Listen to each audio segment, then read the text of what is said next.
On Thursday, UN mediator Lakhdar Brahimi shuttled between the two sides to assess their willingness to meet together. The opening day of the conference was hosted in the Swiss city of Montreux and saw bitter exchanges between the rival delegations. The three-year conflict has claimed well over 100,000 lives, the UN says.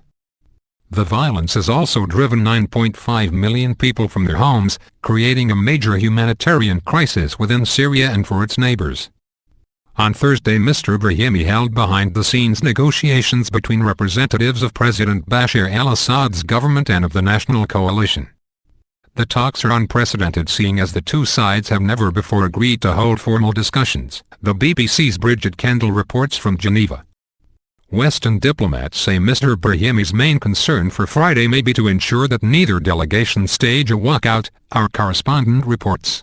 One small encouraging sign for Friday's talks is that both sides will be in the same room for the opening session on Friday, she adds. However, they are not expected to talk to each other. After being addressed jointly by Mr. Brahimi, they will consult in separate rooms to work out initial positions. A schedule for the duration of the rest of the talks is due to be set on Friday, but even setting the agenda may be problematic.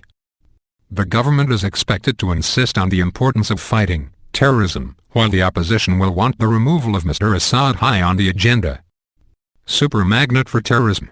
The head of the National Coalition, Ahmed Jarba, told reporters on Thursday, "I think that the world is convinced today that Assad is not staying and will not stay in power. We have begun to look towards the future of a free and prosperous Syria," he added.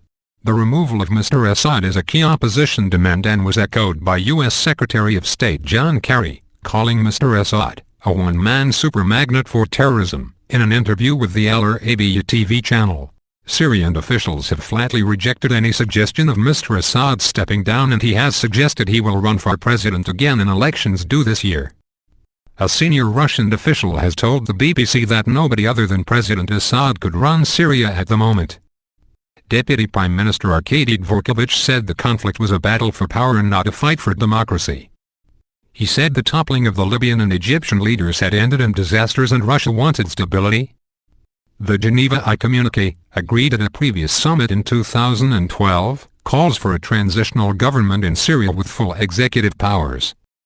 With no movement likely from either side on the bigger political questions, Mr. Brahimi has suggested both sides may be willing to discuss more short-term measures such as local ceasefires, prisoner exchanges and establishing safe corridors for the delivery of badly needed aid.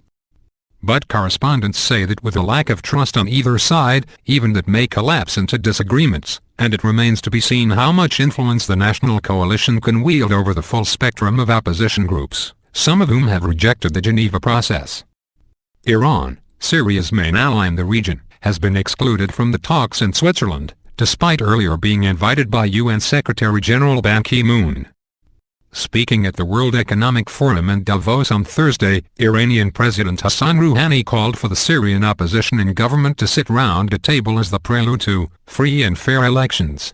It was for the Syrian people to decide their future, he added. No outside party or part can decide for the Syrian people and Syria as a country. We all have to help the people. Meanwhile, the head of al-Qaeda Ayman al-Zawahiri called on Thursday on rebel groups in northern Syria to stop fighting one another.